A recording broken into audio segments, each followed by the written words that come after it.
What's up guys? May isang bata na naman na pinagbigyan dahil nabudol ko na naman ang mami at daddy ko. Kaya ngayon mamamasyal kami sa Baywalk. Halubak kasi sa amin kaya sabay-bay ako magabay. Biyahe muna kami guys. Malayo pa kasi ang Baywalk. Sa bayan pa kasi yun. Pagdating namin sa Baywalk, sabi ko na agad kay daddy, ibaba niya na agad ang bike ko. Dahil excited na ako mag-practice mag-bike. Nagbayad pa kasi si daddy sa parking lot, ang tagal-tagal niya. Kaya dinala ko na agad yung bike ko, kaya nauna na ako. Ang sarap dito mag-bike guys, dahil maluwag at marami akong kasabay na mga bata. Kaso lang weekend ngayon, kaya maraming tao. Ang Puerto Princesa Baywalk ay isa sa pinagmamalaki na tourist spot dito sa Palawan dahil sa magandang tanawin lalo na sa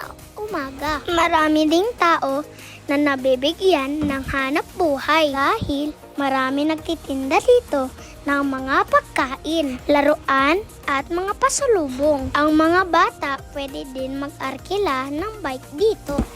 Buhay na buhay ang Puerto Princesa Baywalk lalo na kapag may okasyon. Kagaya ngayon, Mother's Day. Happy Mother's Day nga pala sa'yo, mami ko. I love you, chup chup, mama. Sige, tuloy na tayo sa pagbabike. Mga 1 oras din ako nagbike dito. Kaya naman, maraming taba ang nawala. Kaya kayong mga bata, encourage ko kayo na iwasan ang pagsiselfon. Subukan nyo ang mga outdoors activities dahil masarap sa pakiramdam na pagpawisan. Okay, merienda break muna. Kain muna kami guys ng sweet corn french fries siomai. Marami pang ibang merienda dito at restaurant. Maraming pagpipilian kaya hindi kayo magugutom.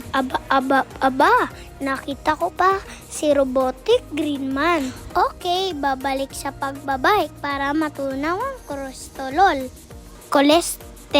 pala. Ay sus, mga 9 o'clock na pala. Alam na tayo guys kasi kinaantok na ako. Hanggang dito na muna guys. Kita na lang tayo ulit sa susunod ko na vlog. Sana happy kayo. Yun lang. Bye bye.